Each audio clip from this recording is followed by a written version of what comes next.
Bonjour à tous, vous écoutez Puits de Science, le podcast de la Fédération Gay-Lussac, 20 écoles de chimie et de génie des procédés, une plongée au cœur de l'univers de la chimie, de la science exaltante et de ses applications dans notre vie de tous les jours, en 10 minutes, pas une de plus. Bonjour à tous, bienvenue dans Puits de Science. Je reçois Jean-Luc Audic, enseignant-chercheur en chimie des matériaux à l'Institut des sciences chimiques de Rennes, à l'ENSCR. Bonjour Jean-Luc. Et nous allons parler aujourd'hui des matériaux bioplastiques à base de produits renouvelables et avec une fin de vie maîtrisée à partir notamment de la valorisation de ce que vous appelez les coproduits. Et vous allez nous illustrer ces recherches à partir de 2 exemples, les pots de yaourt et la fabrication d'un disque en vinyle, en algues et à partir d'autres produits biosourcés. Et bien sûr, nous avons 10 minutes, pas une de plus, comme le veut la règle du jeu de ce podcast. Merci. Alors, je travaille depuis plusieurs années maintenant sur la valorisation de ce qu'on appelle les coproduits, essentiellement des coproduits issus de l'industrie agroalimentaire. Alors, ces coproduits, c'est quoi? Eh bien, c'est de la matière première qui est générée lors de la fabrication d'un produit principal dans un process. Donc, imaginons que vous allez fabriquer, par exemple, du beurre. Eh bien, vous utilisez pour ça du lait, évidemment. Et en fabriquant ce beurre, eh bien, vous allez générer, par exemple, du petit lait. Et dans ce petit lait, il y a des protéines qui peuvent par ailleurs être valorisés. Et parfois, il est même surprenant que ces coproduits peuvent être parfois vendus plus cher que le produit principal. Donc on les appelle pudiquement des coproduits plutôt que des sous-produits ou des déchets, parce que jusqu'à ce qu'ils soient valorisés, ils peuvent présenter un intérêt. Donc ça ne devient un déchet que lorsque c'est mis en décharge ou bien qu'on s'en débarrasse. Mais sinon, le terme de coproduit est totalement adapté. Et donc l'idée, c'est comme je travaille en Bretagne et qu'il y a beaucoup d'industries agroalimentaires, c'est notamment avec ces industries agroalimentaires de travailler sur la valorisation de tous ces coproduits. Et moi, mon domaine de prédilection, ce sont les matériaux.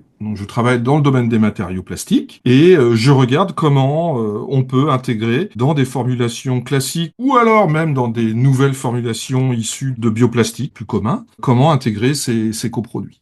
Alors, vous me donniez tout à l'heure, on a échangé un petit peu avant d'enregistrer ce podcast, vous me parliez d'un projet pour les yaourts Malo, le carton des yaourts Malo. Est-ce que vous pourriez nous en dire un petit peu plus, le partager avec nos auditeurs? Voilà, alors donc ça c'est typiquement un projet qui nous a occupé ces dernières années. On a travaillé avec un industriel breton qui, alors derrière le groupe Malo se trouve le groupe SIL, et nous avons travaillé avec eux sur l'élaboration d'un pot de yaourt qui permettrait donc de conserver le yaourt en conservant un de leurs pots, qui est le pot assez célèbre en carton, avec cette forme conique tronquée caractéristique. C'est un pot en carton qui est vraiment dans l'air du temps, qui plaît aux consommateurs. Malheureusement, ce pot, il est enduit de paraffine pour le contact alimentaire et puis pour des questions de conservation du yaourt. Et cette paraffine, évidemment, elle est à base de pétrole, enfin, elle est issue de l'industrie pétrolière. Et puis, de surcroît, elle va venir gêner le recyclage. Donc, en tant que tel, le pot en carton pose des problèmes au recyclage. Donc, on a travaillé aussi avec le Centre technique du papier sur ce projet-là et avec Citeo pour essayer de trouver une formulation qui puisse convenir, qui permette de conserver ce pot en yaourt qui est vraiment dans l'air du temps et qu'il faut conserver, je pense, mais en substituant donc ce revêtement à base de paraffine, eh bien en le substituant par quelque chose qui soit biosourcé et biodégradable ou au moins qui permette le recyclage. Et donc sur la base de ces travaux, on a développé conjointement avec le groupe Malo, on a déposé 2 brevets qui permettent l'utilisation notamment de latex en mélange avec d'autres paraffines, mais végétales cette fois-ci, éventuellement, pour faire cette fois-ci un matériau qui va être complètement recyclable et puis dont la fin de vie aussi pourra être contrôlée, maîtrisée. Voilà une application concrète de bioplastique et l'utilisation de ces nouveaux matériaux pour des applications. Alors c'est vrai, dans le domaine de l'emballage. Et alors là, votre paraffine végétale, elle est fabriquée à base de quoi? Alors la paraffine végétale, là, c'est fabriqué à partir de végétaux et c'est le latex dont on a parlé la dernière fois. Oui. Le latex, lui, c'est un latex naturel, mais qui est issu de l'EVA.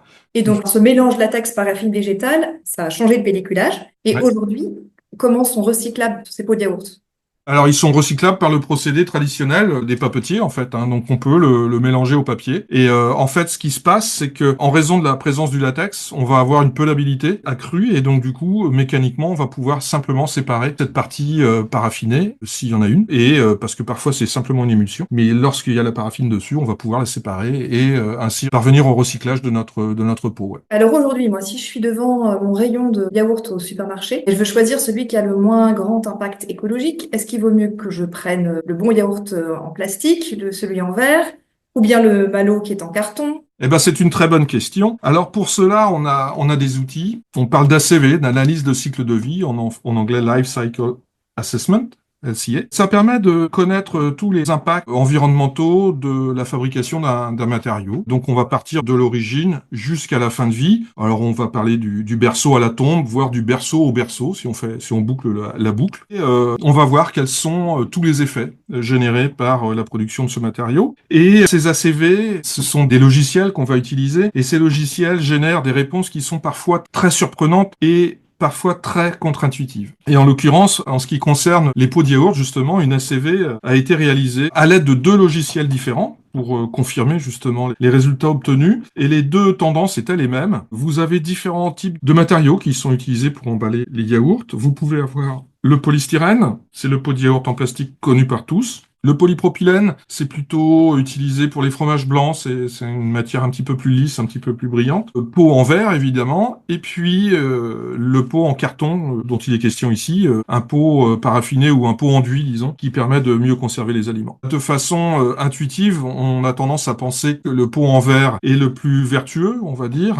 pour ce qui est de l'emballage. De même pour le carton, et que les pires seraient le polypropylène et le polystyrène. Et en fait, c'est exactement le résultat inverse qui est donné par l'analyse de cycle de vie, puisque dans ce cas, il s'avère que le produit qui a le moins d'impact, c'est le polystyrène, le pot en polystyrène, alors que celui qui génère le plus d'impact, c'est malheureusement le pot en verre. Alors, par rapport au modèle étudié, à l'unité qu'on a pris, c'était une quadrette, c'est-à-dire 4 yaourts vendus ensemble. Le pot en verre, on peut comprendre assez aisément que, premièrement, c'est l'emballage le plus lourd. Donc, lors du transport, c'est celui qui va générer le plus de consommation de carburant, par exemple. Il est le plus lourd. De surcroît, il faut un opercule métallisé sur le dessus. Et puis, si vous voulez réunir les 4 pots ensemble, eh bien, il faut un suremballage, c'est-à-dire du carton. Donc, finalement, à côté de ça, si vous prenez le polystyrène, où là, les quadrettes vont être réunis ensemble dès le départ, ils sont faciles à séparer. Vous avez une matière quasiment monomatériau et qui peut être recyclée. Maintenant, le pot de yaourt, vous pouvez le mettre dans la poubelle jaune. Le pot en carton, finalement, se trouve entre les deux. Malgré tout, on peut imaginer que ces ACV vont évoluer aussi dans le temps, vont prendre en compte des nouveaux paramètres qui actuellement ne sont pas pris en compte, comme par exemple les effets sur la santé de l'accumulation des microplastiques dans le corps humain. Donc ça serait vraiment un argument en faveur des matériaux biodégradables ou des matériaux, on va dire, plus verts, parce que c'est vrai que on commence tout juste à étudier les effets sur la santé humaine des plastiques et des dérivés du plastique, et notamment aussi des additifs qui sont présents dans les plastiques et qui peuvent parfois poser problème. Alors, il nous reste un petit peu de temps pour parler du projet que vous avez suivi, sur lequel vous êtes allé jusqu'au bout d'ailleurs, sur un disque en vinyle à base d'algues et d'autres matériaux biosourcés. Est-ce que vous pouvez nous en parler? Oui, absolument. Il s'agit d'un projet artistique porté par une artiste plasticienne qui s'appelle Caroline Desnouettes. Caroline il y a quelques années de ça, a lancé une bouteille à la mer en contactant l'Institut des sciences chimiques de Rennes, en disant voilà, il y a des chimistes chez vous qui travaillent sur les matériaux peut-être, et je travaille avec des bioacousticiens qui enregistrent le chant des baleines, le chant des cétacés, et j'ai une idée un petit peu folle qui consisterait à enregistrer le chant des baleines et le chant de ces cétacés sur un support qui serait à base d'algues.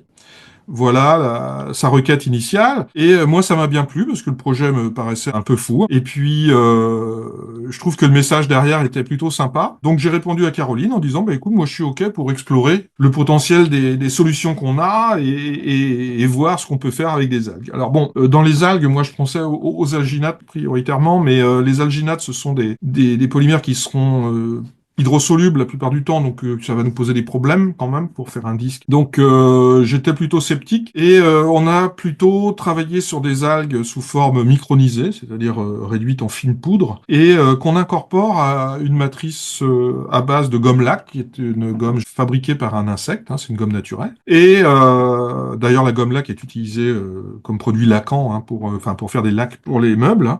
L'idée étant de reprendre cette recette, on va dire un peu traditionnelle de disque à base de ces matériaux et d'incorporer dedans des algues, mais en l'algue devenant le constituant principal. On est parti là-dessus et comme j'étais un peu réticent, moi j'ai voulu explorer aussi le potentiel d'autres matériaux qu'on étudie depuis plusieurs années déjà au sein de l'ISCR ici et de l'équipe CIP. C'est des polyhydroxyalcanoates qui sont des polyesters obtenus par fermentation bactérienne.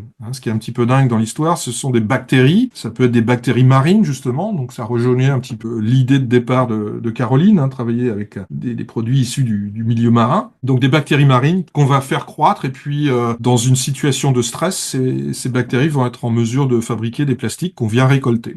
Polyhydroxyalcanoate, c'est PHA, présente des propriétés de plus en plus intéressantes et me semblait adapté à la fabrication de disques vinyles. Et donc, on est parti sur ces deux aspects de façon conjointe et on a abouti dans les deux cas, à un matériau sur lequel on a pu enregistrer soit par pressage, qui est le procédé industriel, soit par gravure. On a pu enregistrer des fichiers sonores, fichiers qui ont été fournis par un bioacousticien de la Sorbonne. Donc dorénavant, on a des disques biodégradables. Alors c'est une idée un petit peu farfelue, mais finalement, qui est assez intéressante. C'est-à-dire qu'on a un matériau support qui permet d'écouter un fichier sonore, mais qui va finir par se dégrader dans le temps. Donc pour l'instant, ça fait plus d'1 an maintenant que le disque a été produit à 6 exemplaires. Le disque à base d'algues produit toujours du son, il est toujours de qualité égale. Et puis en ce qui concerne les disques à base de PHA, ils permettent eux aussi de retranscrire avec une meilleure qualité sonore, mais le discours est pas tout à fait le même non plus, de retranscrire donc des fichiers audio. Donc on a fait plusieurs essais et là, en janvier 2026, on fera une grande restitution sur Rennes, au diapason ici à l'université avec Caroline. Donc c'est acté maintenant, parce que Caroline a fait toute une œuvre d'art autour de ce disque,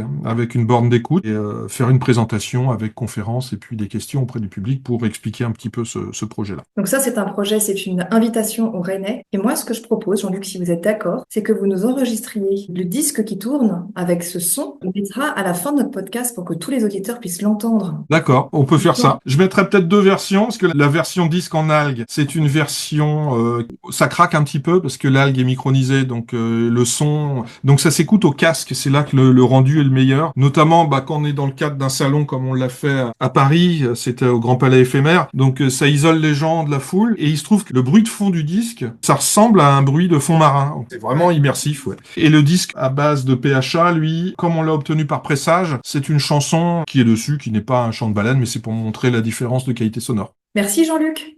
Merci beaucoup. Et nous nous quittons en écoutant le chant des baleines.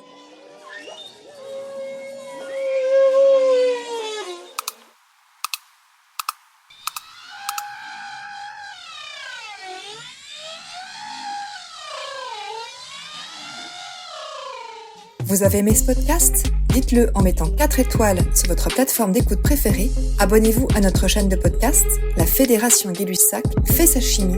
Et retrouvez-nous sur notre site internet 20écolesdechimie.com et nos réseaux sociaux. À bientôt!